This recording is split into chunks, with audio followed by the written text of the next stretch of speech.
información y análisis en tiempo real sobre banca, empresas, finanzas personales, bolsa, gestoras y fondos de inversión en intereconomía.com.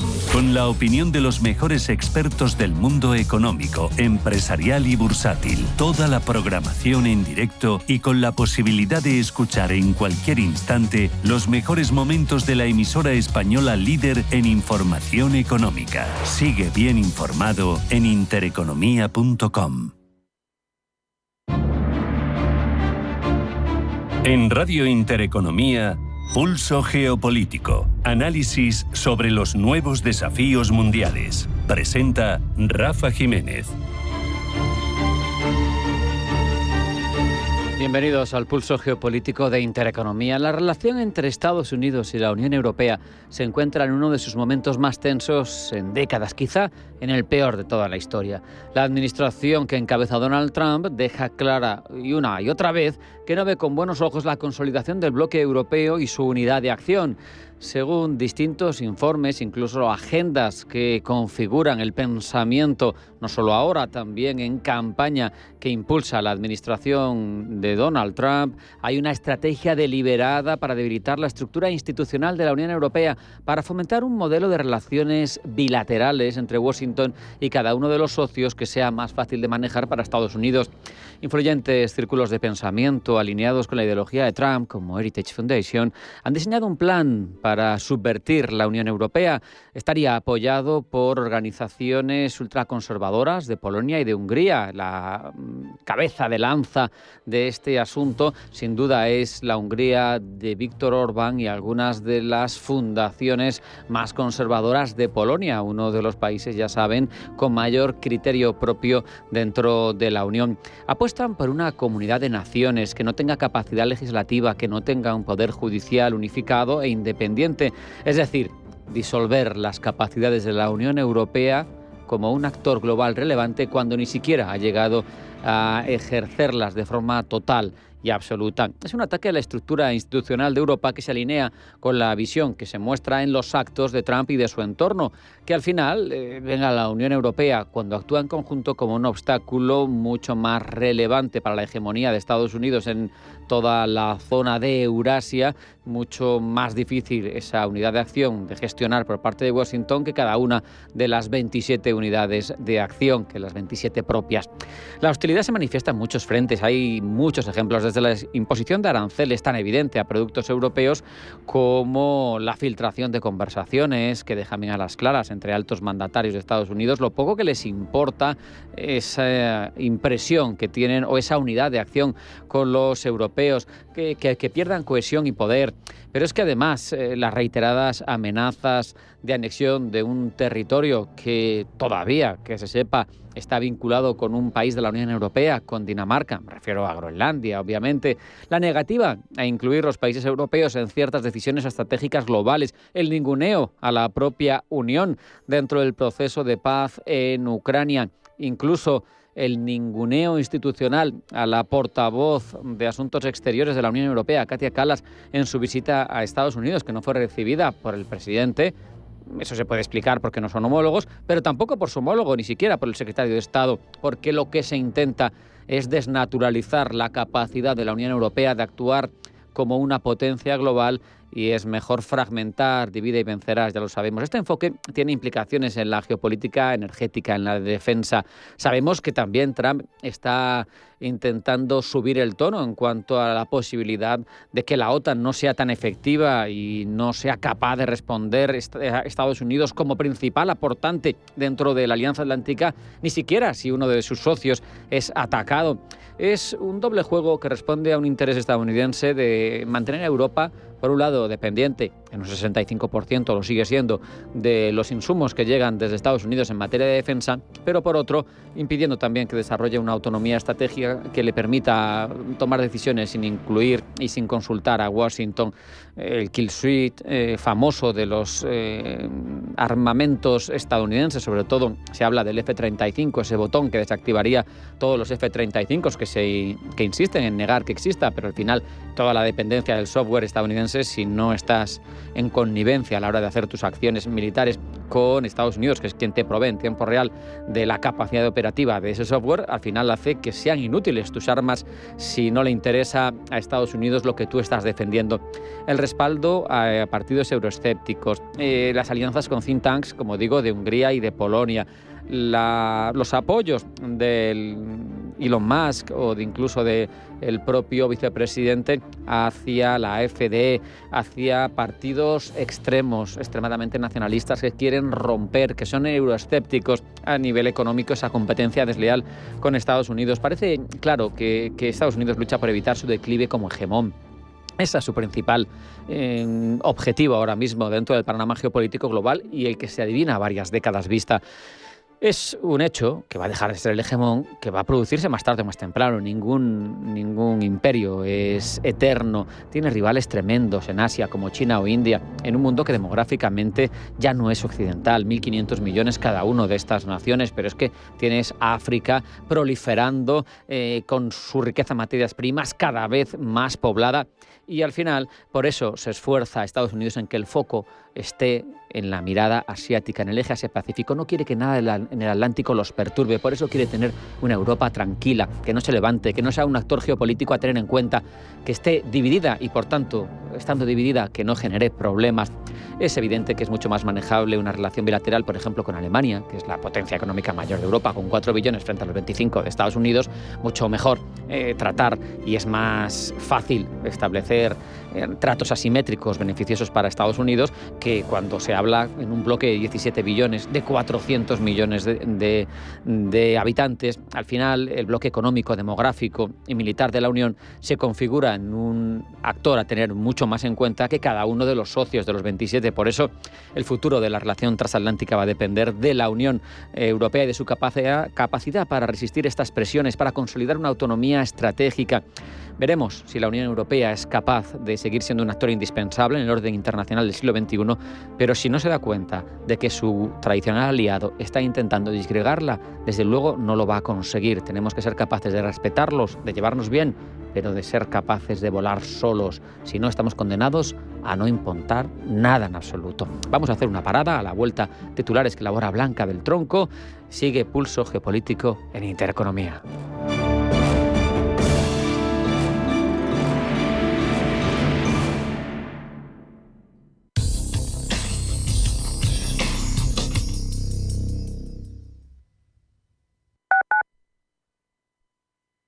¿Quieres diversificar tu cartera de inversión y proteger tu patrimonio? Haz lo posible con Silver Gold Patrimonio. Entra en el fantástico mundo de los metales preciosos de inversión de forma sencilla y acompañada por los consultores expertos de Silver Gold Patrimonio. Oro, plata, platino, paladio, rodio, osmio. Silver Gold es patrimonio inteligente. Si has sufrido violencia sexual, llama al 900-599-316. En el Centro de Crisis 24 Horas de la Comunidad de Madrid te ofrecemos atención psicológica, asistencia jurídica y apoyo social. Siempre disponibles para ayudarte. 900-599-316. No importa la hora ni el día, estamos siempre para ti. Campaña financiada por la Unión Europea Next Generation, Plan de Recuperación Gobierno de España. Comunidad de Madrid. El 15 de junio Las Ventas vivirá una de las grandes citas de la temporada. Corrida de toros in memoriam de Victorino Martín, con los toros de esta ganadería legendaria para Paco Ureña, Emilio de Justo y Borja Jiménez. Compra ya tus entradas en las-ventas.com. Los nuevos conceptos energéticos son ya un presente. Por ello, en Radio Intereconomía nos sumamos cada semana a I Más Verde, un programa sostenible y eficiente, productivo e innovador en el que analizamos etiquetas tan conocidas como eco, cero, bajas emisiones, descarbonización o renovables. Recíclate cada martes de 10 a 11 de la noche en Radio Intereconomía con José Luis Pichardo y descubre el futuro más verde. Atención inversor, únete al club de inversión de Grupos Eneas. Estamos especializados en la compra, reforma y venta de inmuebles y otros activos, ofreciendo rentabilidades muy atractivas. Coinvierte con nosotros. 91 639 0347. Grupos Eneas, tu aliado en la inversión.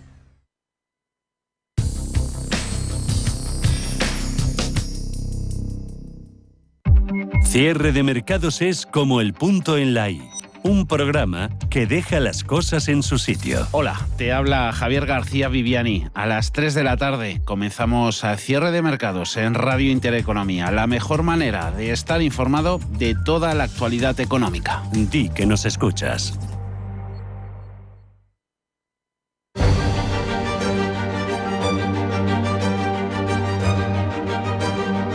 En Radio Intereconomía, Pulso Geopolítico. Presenta Rafa Jiménez.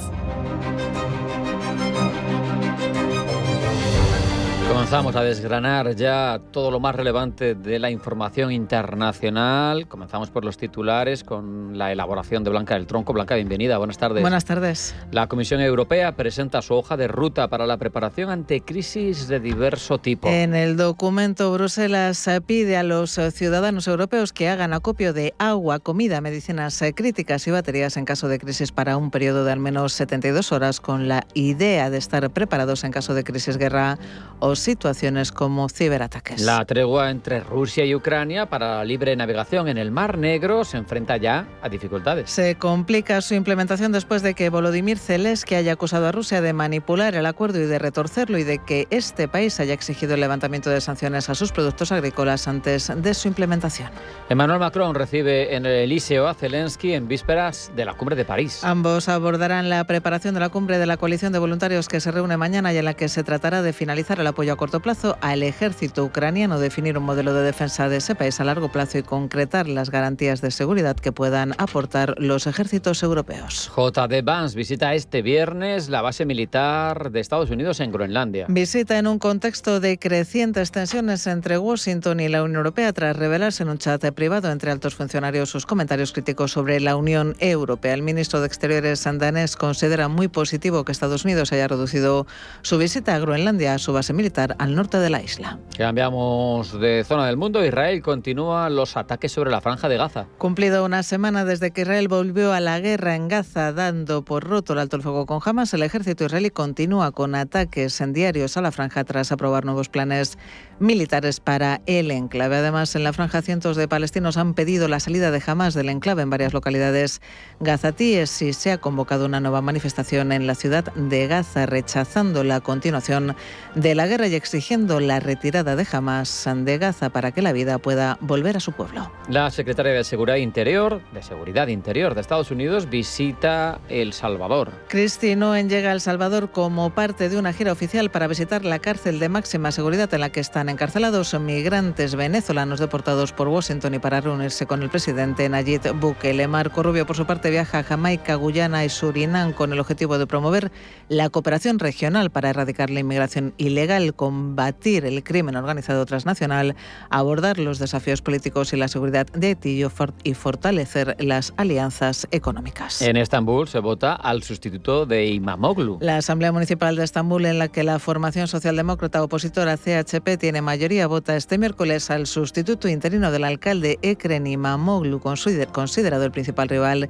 de Recep Tayyip Erdogan y encarcelado desde hace una semana. Y la ministra británica de Economía, Rachel Reeves, presenta la conocida como Declaración Fiscal de Primavera, en la que el gobierno del Reino Unido informará de la situación de las finanzas del país, con la duda de si el próximo presupuesto incluirá recorte de gastos y aumento de impuestos para intentar equilibrar las finanzas públicas y poder financiar el incremento del gasto en defensa.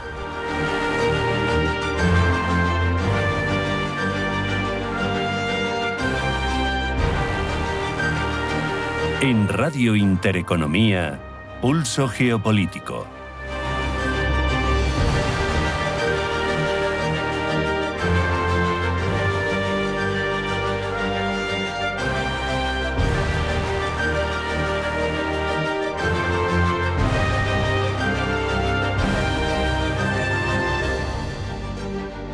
Seguimos ahondando en lo más relevante de la información internacional, pero ahora profundizamos, Blanca. Una hora de discurso inicial es lo que ha estado hablando el presidente del Gobierno ante la tribuna del Congreso de los Diputados en un pleno monográfico para abordar el aumento del gasto en defensa exigido por Bruselas. Durante su intervención, Sánchez ha dejado claro que estamos en un momento crucial en el que España, al igual que Europa, afronta, dice, amenazas híbridas procedentes principalmente de Estados Unidos y de Rusia.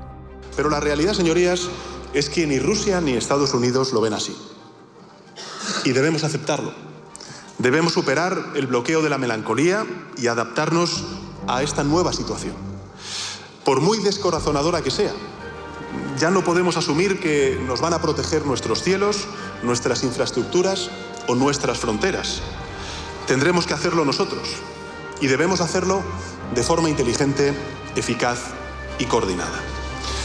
Por tanto, el momento es ahora. Y ante esta situación, Sánchez ha defendido el aumento del gasto en defensa. Solo así, ha dicho, se preservará la paz en el mundo. Ante sus socios parlamentarios que se muestran críticos y escépticos con este aumento del gasto en defensa, el presidente del Gobierno se ha comprometido a que el aumento del gasto no se hará en detrimento, dice, del estado de bienestar.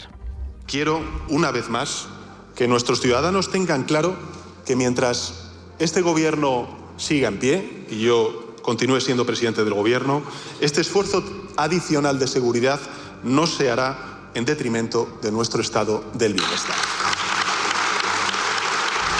Sánchez no ha concretado más. Se ha limitado a asegurar que España reforzará sus Fuerzas Armadas y desarrollará instrumentos para bloquear ataques cibernéticos y campañas de desinformación extranjeras. Además, anuncia antes del verano se aprobará un plan para impulsar la industria de seguridad y defensa. Para lograrlo, señorías, ya les anticipo que antes de verano el Gobierno pondrá en marcha un gran plan nacional para el desarrollo e impulso de la tecnología y la industria de la seguridad y la defensa españolas. Este plan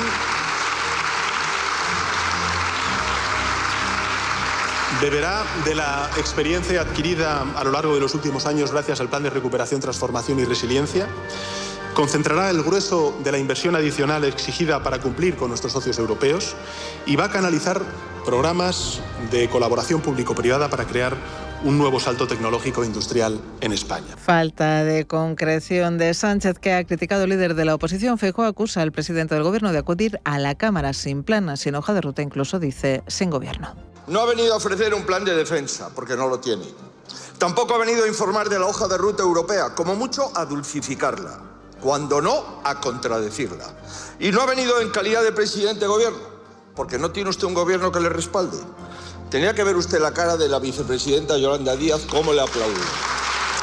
Siento tener que decirle que su intervención demuestra que sigue siendo igual de frívolo que siempre. Feijóo ha retado a Sánchez a presentar los presupuestos generales del Estado y ha asegurado que el PP no está a las órdenes del PSOE. Si no detalla el plan de defensa, no contradice con el apoyo del principal partido de España.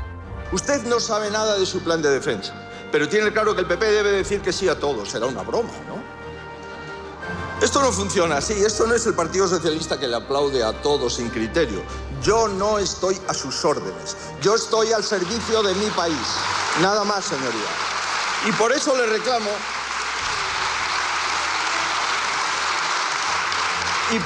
reclamo, y lo vuelvo a reiterar, un plan de defensa con detalle, su presupuesto con absoluta transparencia, conocer los riesgos. Intervención también en la tribuna del Congreso del presidente de Vox, Santiago Abascal, ha denunciado la alianza entre el Partido Popular y el PSOE, a pesar, dice, del teatrillo de pelea entre Sánchez y Feijóo.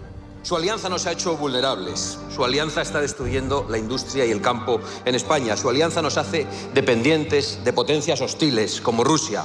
Su alianza ha promocionado y promociona la inmigración de países islámicos. Su alianza ha erosionado y erosiona la democracia y la libertad de expresión.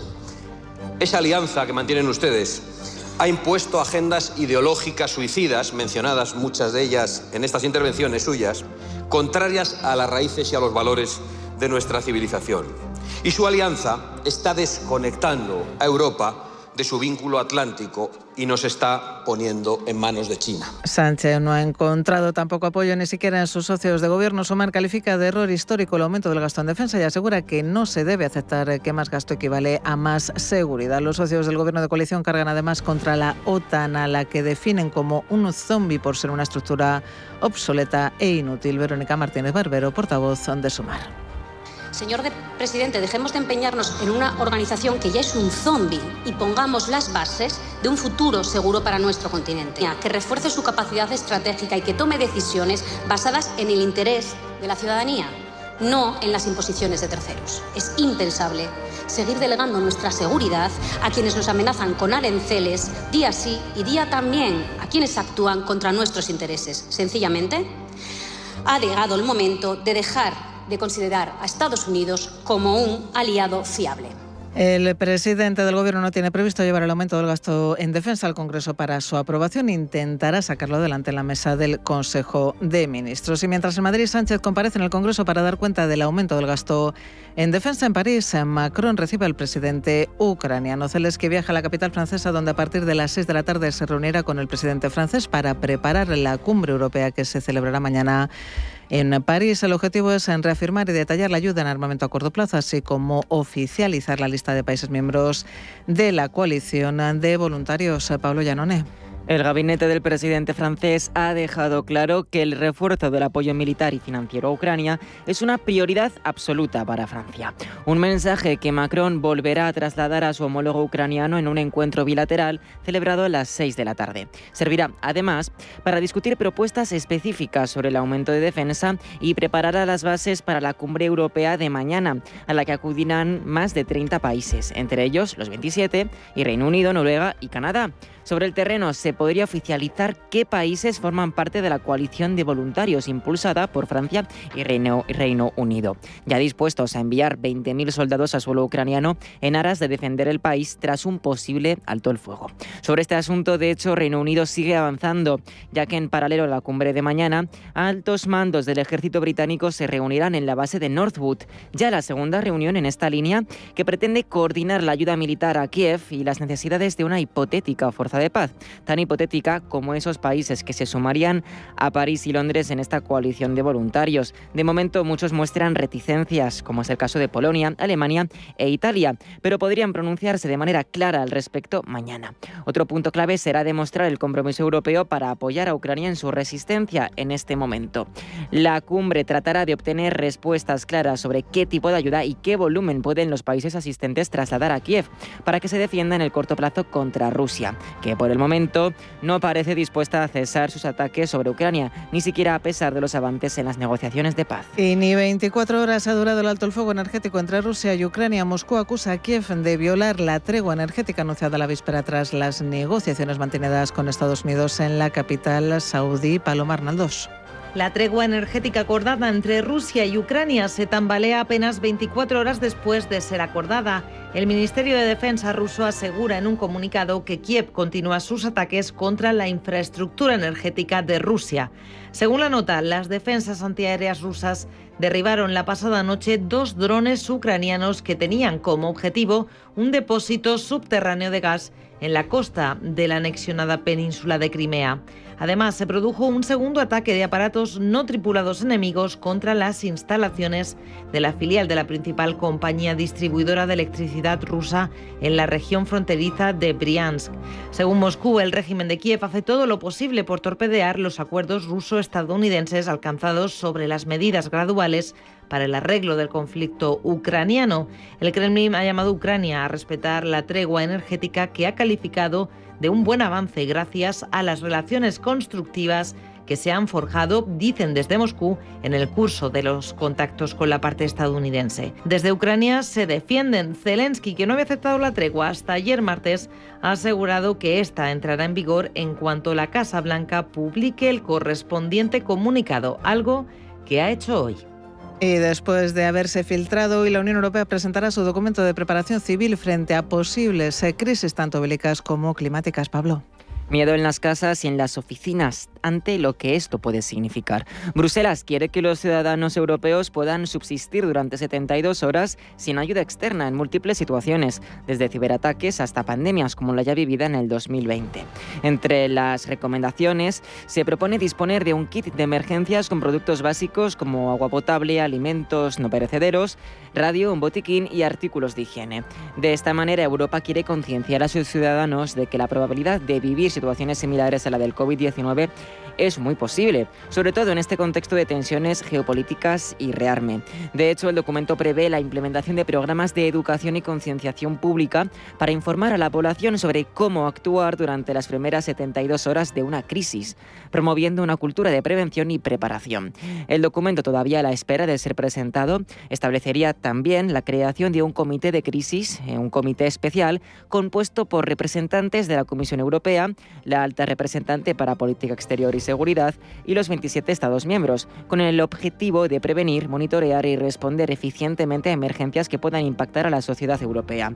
Aunque este plan del bloque es nuevo, hay países de la Unión que ya han dado los primeros pasos en esta dirección. El gobierno francés está desarrollando un manual de 30 páginas titulado Francia Resiliente, destinado a instruir a los ciudadanos sobre cómo actuar en situaciones de emergencia, tales como ciberataques, desastres naturales o conflictos bélicos. Mientras, en los países nórdicos se han distribuido guías de supervivencia a sus ciudadanos en el contexto de la guerra en Ucrania. Y en Alemania, el Ministerio Federal de Asuntos Exteriores ofrece la lista de prevención de crisis Elephant, en la cual se aconseja a los ciudadanos alemanes en el extranjero registrarse para recibir asistencia consular en situaciones de crisis.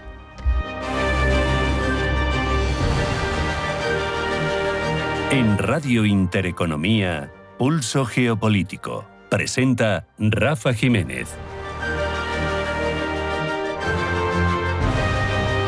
Repasamos ya algunas de las noticias más relevantes de la actualidad internacional, noticias que queremos saber cómo nos las cuentan las diferentes cabeceras.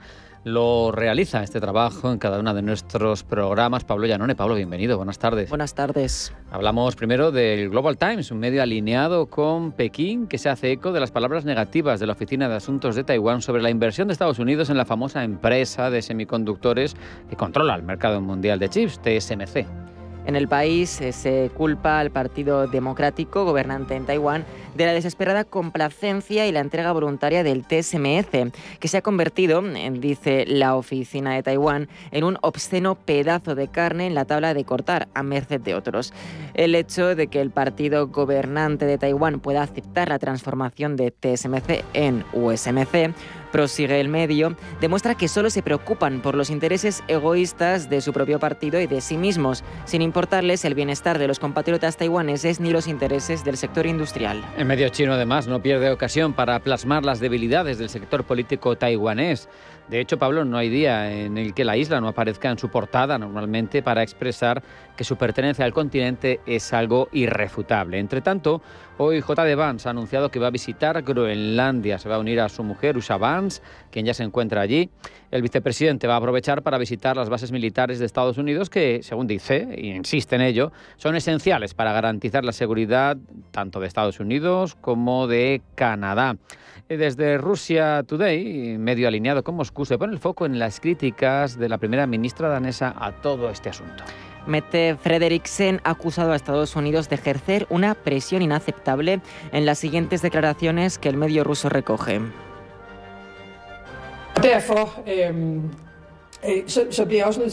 La presión que se está ejerciendo sobre Groenlandia y Dinamarca en esta sesión es inaceptable y es una presión que no apoyaremos. No se puede realizar una visita privada con representantes oficiales de otro país. Una visita a Groenlandia, donde el gobierno groenlandés en funciones ha dicho muy claramente que no quiere hacer una visita en estos momentos, no es aceptable. Interesante jugada del medio ruso, ataca a Donald Trump a través de voces europeas, evidencia esa fractura cada vez mayor entre ambos continentes. Y ahora cambiamos precisamente el foco geográfico, lo ponemos en Gaza. Ayer Press TV, medio iraní que apoya a Hamas, decía que el grupo chiita era inmortal para el corazón del pueblo palestino. Pues bien, hoy mismo miles de palestinos se han manifestado en las calles de la ciudad de Gaza pidiendo el fin de Hamas y de la guerra, al menos, Pablo, según medios occidentales. Así es, desde The Telegraph, Fox News, Washington Post y en general gran parte de la prensa generalista occidental se pone el foco en que el pueblo se manifiesta contra Hamas de una manera inusual, marcando por primera vez en mucho tiempo un desligue entre el grupo chiita y la población. Press TV y Al Jazeera, entre tanto, guardan silencio. Y la oposición turca pone fin a las protestas, convoca un mitin político para el sábado, pero no se detiene las críticas, el aluvión de críticas contra el gobierno de Erdogan por su represión contra los manifestantes.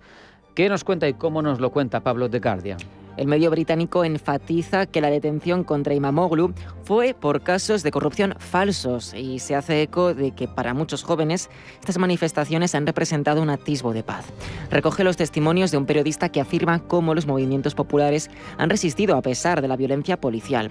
La determinación del pueblo para romper el muro del miedo no tiene precedentes y esta vez, a diferencia del levantamiento de Gezi ocurrido en el año 2013, el principal partido de la oposición está organizando la acción política, o al menos intentándolo.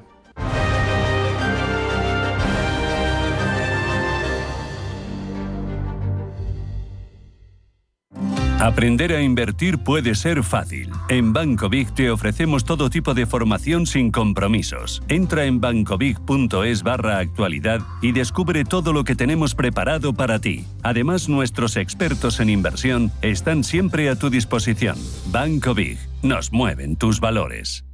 ¿Sabías que las empresas con mayor diversidad suelen tener mejores resultados financieros? La estrategia Global Diversity Engagement de Nordea invierte en compañías líderes en diversidad y colabora con las que van por el mismo camino, porque la diversidad importa también en lo financiero. Descubre más en nordea.es.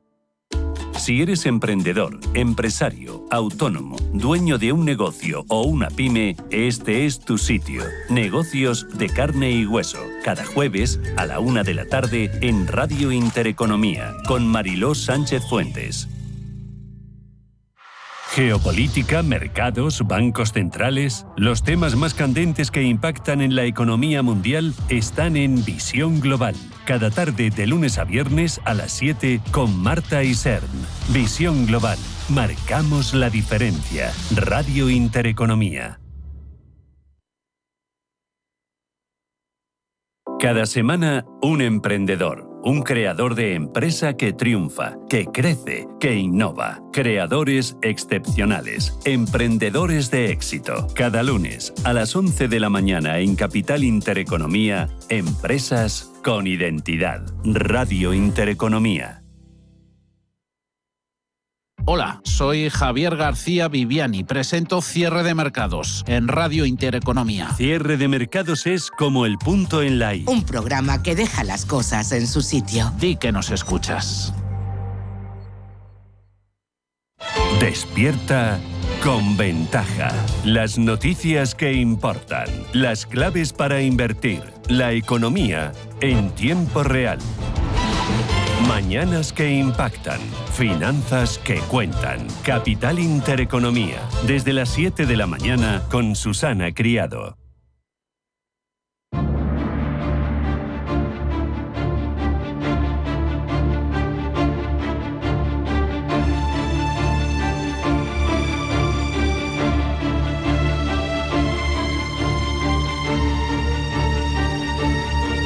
En Radio Intereconomía, Pulso Geopolítico.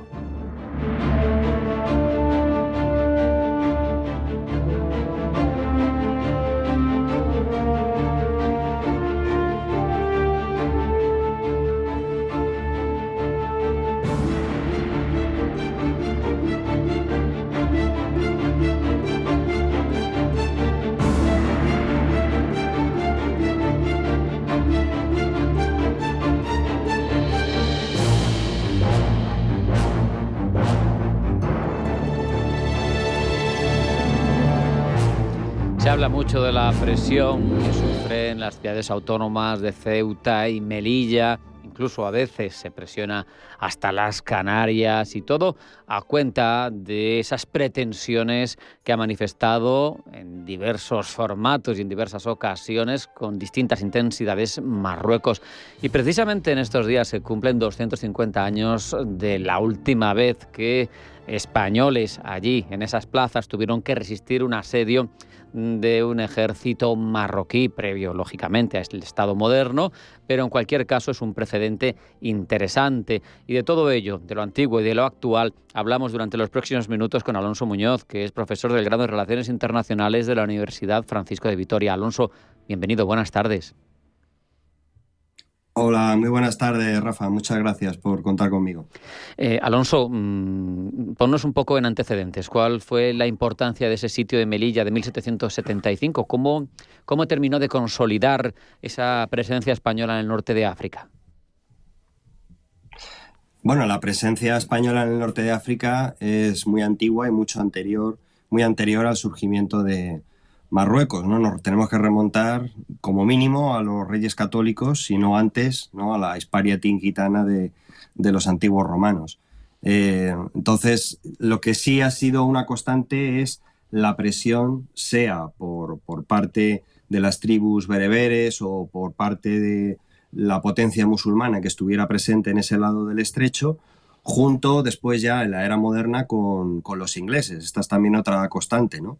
Es decir, en el sitio de Melilla, del cual se cumple este aniversario, pues fue muy importante no solo el ataque por parte del sultanato de Marruecos, sino del apoyo de los ingleses que proporcionaron la artillería con la que se bombardeó durante 100 días la ciudad, y el apoyo al otro lado en el estrecho de Gibraltar, donde pues, estuvieron a punto de poder poner también, apoyarse para hacer una pinza en el sitio de Melilla, ¿no?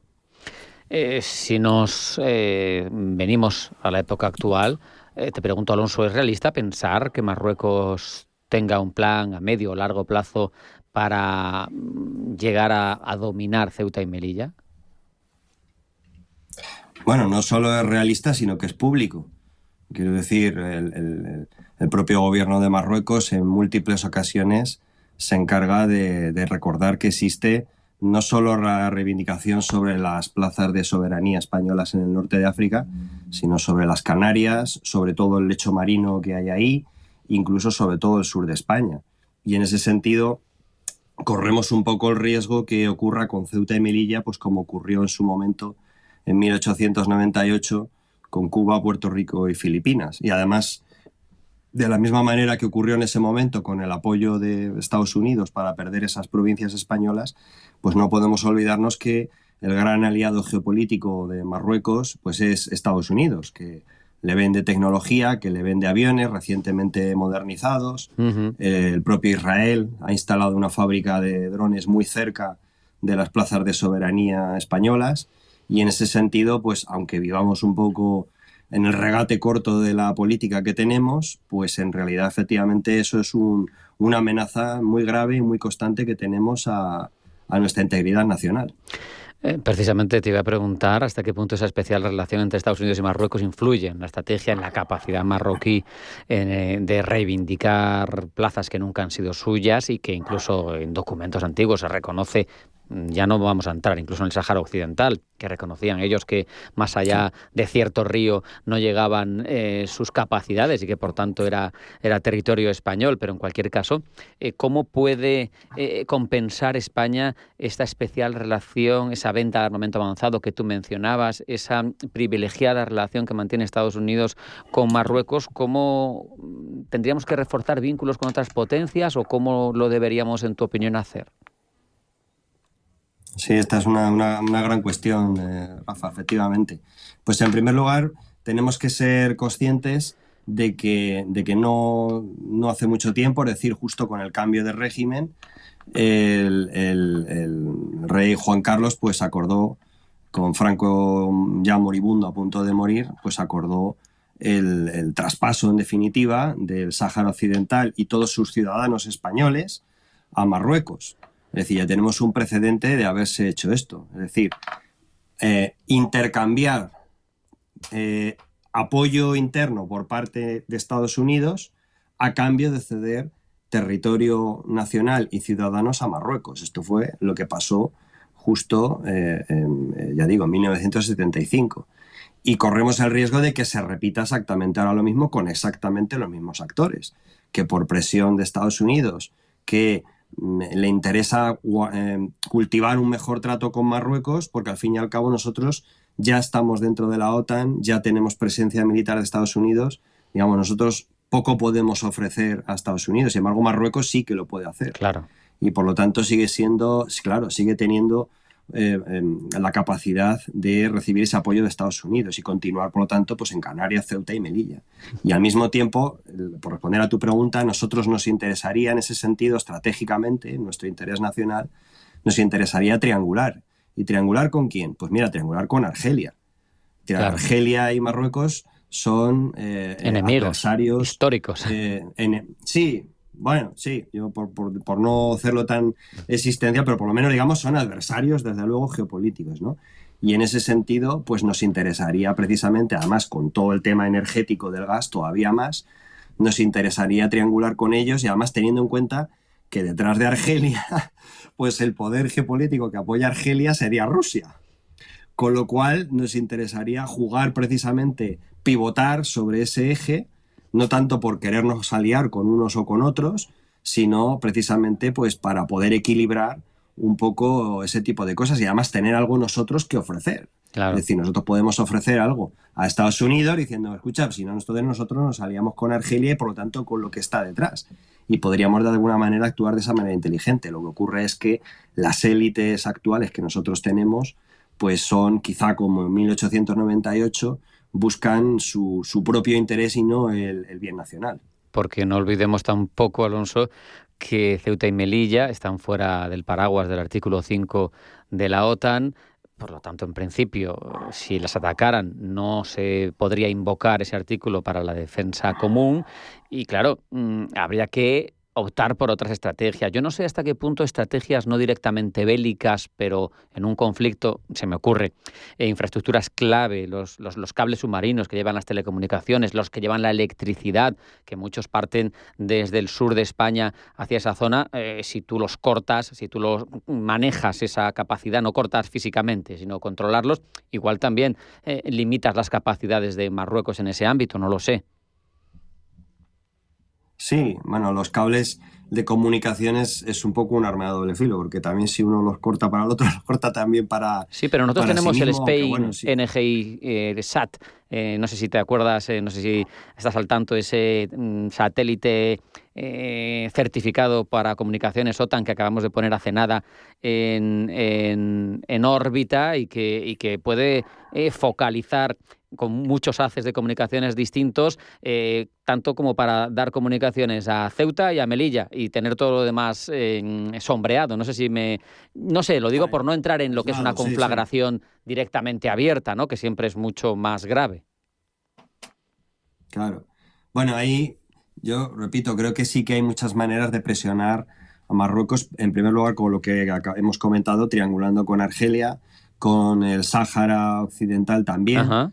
Es decir, ahí sí que se podría hacer mucha presión. Recordemos que los tuaregs, los que estaban ahí, tenían su DNI español. Sí. Y eran ciudadanos españoles que fueron abandonados por el gobierno, ¿no? Lo cual a los ceutíes y melillenses pues les debería hacer pensar al respecto también, de no darlas todas por aseguradas.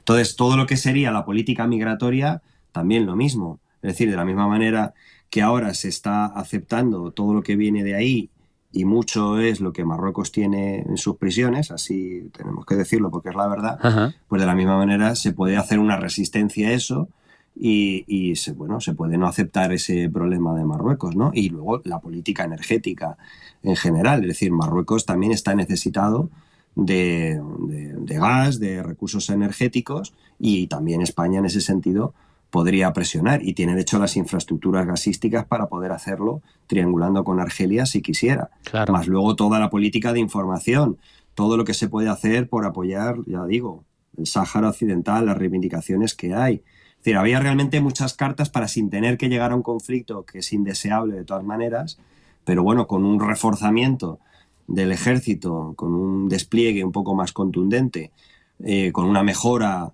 tecnológica que siempre quede por encima del nivel de Marruecos, pero claro, ahora más bien lo que está ocurriendo es lo contrario, que Marruecos se está igualando a España, ¿no? Claro. Y que la clave energética pues la tiene Marruecos y el apoyo geopolítico internacional lo tiene Marruecos. Pero bueno, eso no es culpa de verdad de los marroquíes, sino el problema de las élites de nuestros gobiernos, ¿no? Sí, es llamativo el giro en torno al Sáhara, llamativo el giro en torno a Argelia, que tanto ha costado, que hemos estado castigados, vamos a decir, ciertamente como en la nevera por parte de Argelia, lógicamente, porque se ha privilegiado la relación con Marruecos cuando es un rival estratégico y tradicionalmente no había sido así. Supongo, para terminar, te pregunto, opciones, supongo, de conflicto en breve no existen, o bueno, te pregunto tu opinión, pero al final España tendría que ser capaz, ¿no?, de usar otros medios más grises, más intangibles, como bien ha hecho Marruecos, para conseguir sus objetivos en este caso y evitar tener unas poblaciones vulnerables, ¿no?, en África. Así es, Rafael. Yo creo que ahora una cosa que ayuda mucho a mantener las aguas medianamente calmadas es la temporal debilidad del actual rey de Marruecos, es decir, que se encuentra enfermo, que se encuentra debilitado, y en ese sentido, pues quizá no es el mejor momento para el régimen marroquí para iniciar un conflicto ni frío ni caliente. Uh-huh. Pero eso no quiere decir que en el día de mañana el heredero, que es un chico joven, no pueda entrar con fuerzas, entrar con salud, y precisamente para legitimarse, pues hacer lo mismo que hizo su abuelo, con la Marcha Verde y con este tipo de cosas, y repetir algún tipo de episodio en este sentido. Lo de la isla de Perejil fue un poco probar, digamos, un amago, a ver qué podía pasar. Sí. Un amago, pero bueno, pero ahí tenemos que esto no es una entelequia, es decir, que esto no es algo que, bueno, no va a pasar nada. Tenemos una guerra en Europa, en Ucrania, una guerra en caliente, una invasión que ha ocurrido con tanques, con artillería, con drones. Bueno, aquí la historia tiene muchas sorpresas y por lo tanto está a nosotros reforzarnos y generar también, pues, un cambio político que nos permita recuperar nuestra bien común y nuestra seguridad nacional. Está claro en manos de quién está a mejorar esa seguridad. Desde luego, Alonso Muñoz, profesor del grado en Relaciones Internacionales de la Universidad Francisco de Vitoria, ha sido un placer hablar contigo. Un abrazo. Hasta la próxima. Muchas gracias, Rafael. Gracias a vosotros. Un abrazo. Gracias.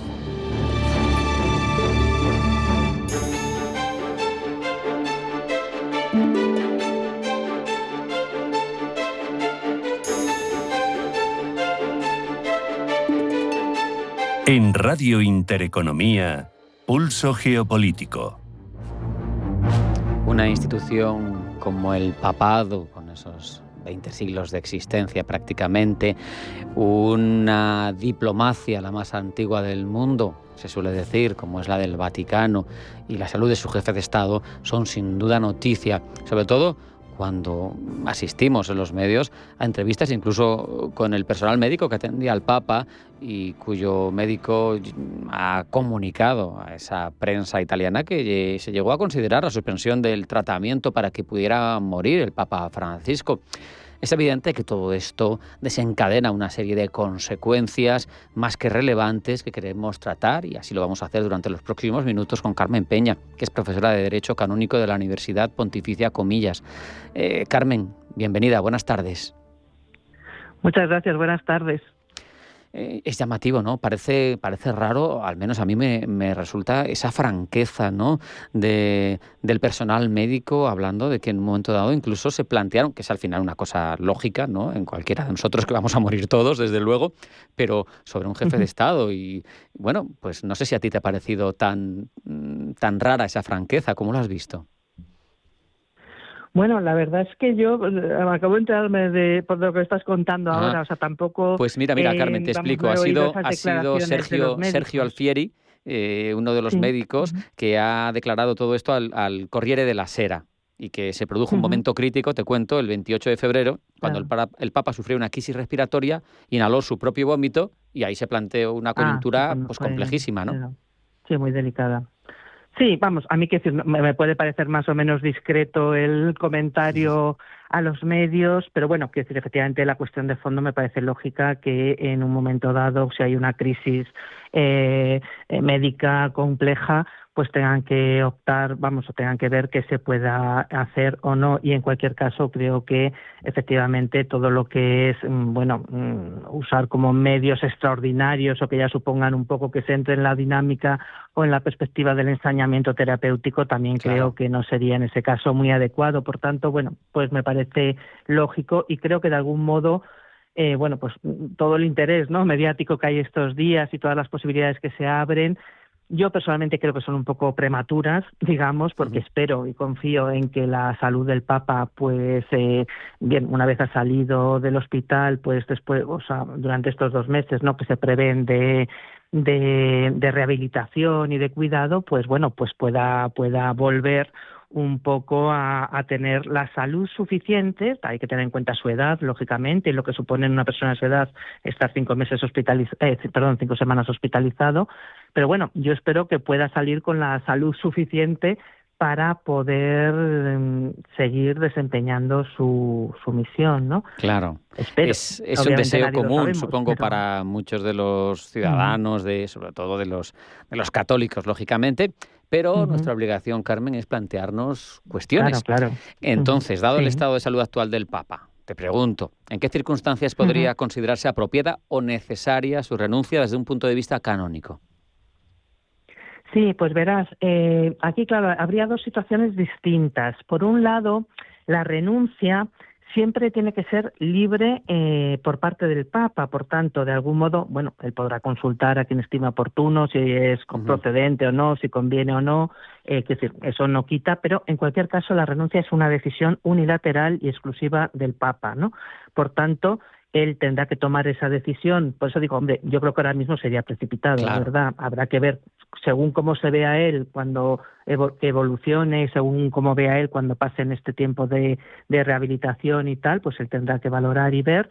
Y en principio, pues si él decide libremente el renunciar, porque vea, bueno, como ya hizo Benedicto XVI, ¿no? Sí. Que no estaba en condiciones de realmente poder llevar adelante toda la responsabilidad que supone el papado, pues él podrá deberá renunciar con total libertad, lo manifestará formalmente y, por supuesto, pues no se requiere que sea aceptada por nadie. Es una decisión, ya digo, unilateral del Papa y en ese sentido, pues en ese momento en que se hiciera efectiva la renuncia, se entraría en la situación de sede vacante y se pondrían en marcha los mecanismos que existen, pues para convocar, al no haber muerto el Papa, pues para, como pasó con Benedicto XVI, convocar el cónclave de elección del siguiente pontífice. Desde mi punto de vista, esta situación no plantearía ningún problema, ya la hemos vivido con Benedicto XVI. Recientemente, sí. El problema, lo que sí podría suponer un problema sería que realmente el Papa, pues porque se repitieran nuevos Claro, eso era lo que te iba a preguntar. Si llega una situación sanitaria en la que él ya no esté consciente, en la que él ya no pueda decidir todo esto, ¿qué pasa? ¿Está contemplado en las herramientas del Vaticano y del derecho canónico? Pues está contemplado a medias, que es el problema, porque el supuesto de que el Papa puede quedar incapaz si está regulado, está mal, está apuntado en el código, en el canon 335, la sede impedida, pero el problema es que hay una laguna de derecho, porque lo que no está, el canon 335 recoge el principio general de cuando se muere un papa o renuncia o queda incapaz, es no innovar nada en el régimen eclesiástico, es decir, todo tiene que paralizarse, dejar solamente lo que es los negocios, los asuntos ordinarios, pero se paralizan todo el gobierno de la Iglesia, lógicamente, hasta que se elige el nuevo papa, pero ese canon remite a una ley que realmente no existe, y desde mi punto de vista ese es el problema. Es decir, a lo largo de estos 40 años de vigencia del Código, más de 40 años de vigencia del Código, pues realmente ni en el pontificado de Juan Pablo II, ni en el de Benedicto XVI, ni en el del Papa Francisco se ha dado una ley que regule el supuesto de que el Papa quede incapaz, ¿no? Entonces ahí es verdad que es una laguna de derecho porque se abrirían muchísimos interrogantes. Claro. Porque claro, ¿quién tiene la autoridad de declarar al Papa incapaz? ¿No? Esto, al no estar regulado, evidentemente, exigiría una prueba médica clarísima y todos los certificados y todas las garantías médicas, necesarias, por supuesto, para evitar cualquier arbitrariedad o cualquier sospecha. Y luego, la cuestión que se está planteando, ha habido discusiones antes de que pasara todo esto, ha habido algunos grupos de investigación, incluso como animando a hacer proyectos, para regular precisamente esta cuestión. Y dice, bueno, parece en principio que en general pensamos o parece que lo más oportuno sería que quien tuviera esta autoridad en caso de para declarar la incapacidad sería el Colegio de Cardenales. No el camarlengo, como a veces se dice, porque el camarlengo sí que tiene claramente establecidas por ley sus funciones. El camarlengo cierra los ojos al Papa, certifica la muerte, sella sus aposentos, etcétera, pero la función principal del camarlengo, que es un cardenal más, entre otros, es la de administrar la sede vacante mientras tanto, pero lo que es la administración, ya digo, sobre todo económica, cotidiana, de asuntos cotidianos, ¿no? Una decisión de la trascendencia de declarar incapaz a un papa la tiene que tomar el Colegio de Cardenales, que en el fondo es la suprema autoridad, que no estando el Papa. No sería entonces el secretario de Estado, por ejemplo, que es poderoso en la estructura estatal del Vaticano. Sería mejor colegiado, ¿no? Pero, claro, es el colegial, porque es la estructura eclesial. El secretario de Estado efectivamente tiene muchísimas competencias, pero en el ámbito de relación del Estado Vaticano con otros países, más en el ámbito de gobierno, digamos, efectivamente estatal. Pero en el ámbito eclesial, en el ámbito de realmente gobierno espiritual y de régimen de la Iglesia, sería, creo yo, insisto, aquí estamos, esto es una elucubración, desde luego. Claro, nadie se ha planteado nunca, el problema del secretario de Estado, no, claramente sería, creo yo, algo del ámbito más bien eso espiritual del Colegio de Cardenales, incluso, partiendo un poco de esa colegialidad que es el Papa con todos los obispos, etcétera, y lógicamente con los cardenales como yo, Carmen, te lo voy a complicar, ¿no? más. Sabemos que para el cónclave y para elegir el Papa pueden votar solo los menores de 80, pero el colegio es mayor. ¿Quién decide? ¿El colegio con los electores o el colegio global?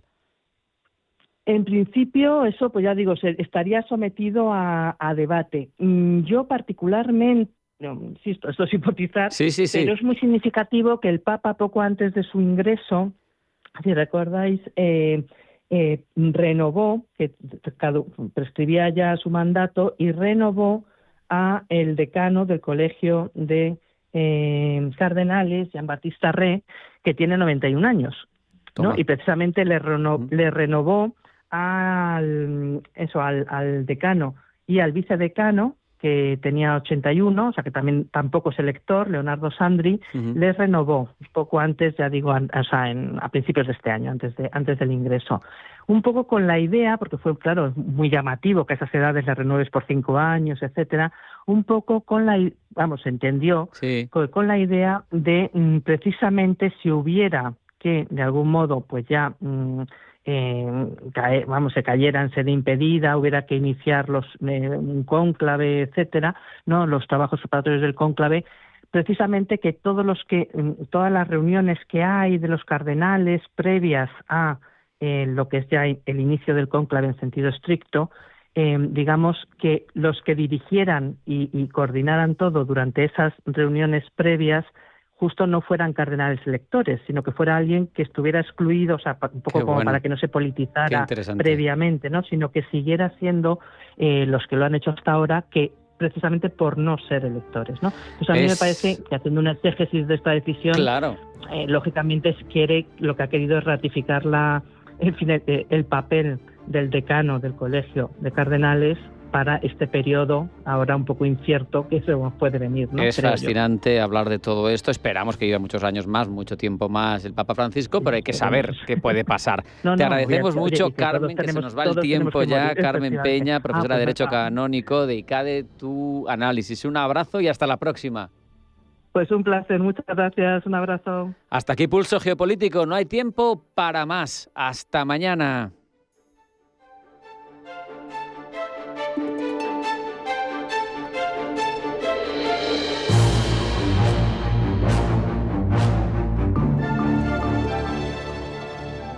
En Finaccess Value queremos ayudarte a conseguir tus objetivos financieros. Finaccess Value, gestión de patrimonios centrados en la prudencia y la gestión del riesgo. Un enfoque global y más de 20 años del grupo Finaccess nos avalan. Más información en finaccessvalue.es y en el 91 737 4114. Finaccess Value, agencia de valores, figura inscrita en CNMV con el número 301.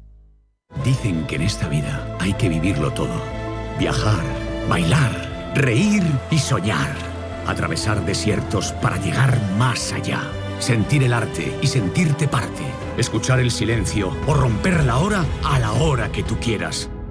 Aragón, el lugar para vivirlo todo. Si te gusta el séptimo arte, Vivir de Cine es tu programa. Dirigido y producido desde Hollywood por José Ignacio Cuenca y presentado por María Ayer. Toda la actualidad del cine, estrenos, festivales y críticas, sin olvidar los clásicos. Los viernes a las 12 de la noche, Vivir de Cine, en Radio Intereconomía. Los domingos, de 6 a 7 de la tarde, entra derrapando por las ondas de la radio el escuadrón más potente, cargado de la máxima actualidad social, explicada tal cual, como es, sin paños calientes, con rigor y afán de servicio público para todos, sin palos en las ruedas. Los domingos, de 6 a 7 de la tarde, en Radio Intereconomía.